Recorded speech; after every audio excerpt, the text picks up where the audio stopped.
the advancing menace of a nuclear-armed North Korea is on course to be the Trump administration's first existential international crisis.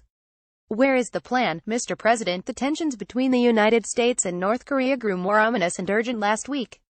Pacific Northwesterners, perched on the U.S. mainland's nearest corner to Pyongyang, should be rightfully concerned about the nuclear ambitions of the hermit state and diplomatic pratfalls in the Trump White House. A leaked new assessment by the Defense Intelligence Agency speeds up the anticipated date for assembly line production of nuclear-tipped intercontinental ballistic missiles capable of reaching Seattle and beyond. The Washington Post last week reported that North Korea is now anticipated to have that capacity sometime in 2018, not years from now, as has been assumed.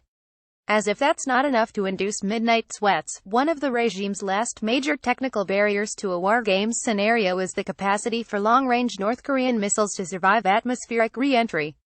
Kim Jong-un's military is now anticipated to break that barrier as early as this week, the Post reported. U.S. options for addressing the growing North Korean nuclear threat are all bad. Successive presidential administrations, from Clinton onward, have unsuccessfully pressured China to use economic leverage to rein in North Korea. Trump added bluster to that strategy, but he has been equally unsuccessful so far. Diplomatic sanctions, expanded under Obama, leave North Korea on an economic island.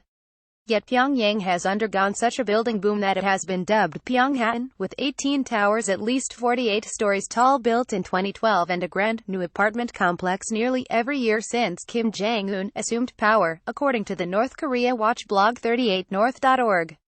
Those failed strategies lead to talk of a military strike to wipe out the North Korean nuclear program. That is much easier to propose than execute. As retired Gen. Barry McCaffrey wrote in the Seattle Times op-ed this year, North Korea is an army wrapped in an impoverished nation, with 24% of its GDP devoted to the military and 21,000 artillery weapons aimed at the 25 million residents of Seoul. U.S. Rep. Adam Smith, the senior Democrat on the House Armed Services Committee, said it would be impossible to destroy that capacity in a single strike, and could trigger catastrophic retaliation against South Korea and Japan, as well as the 25,000 U.S. soldiers still based on the Korean peninsula. Smith essentially recommends a new Cold War with North Korea, assure Kim Jong-un of his regime's destruction if he ever uses his nukes. Trump adds to the anxiety with his Twitter anti-diplomacy and naivete.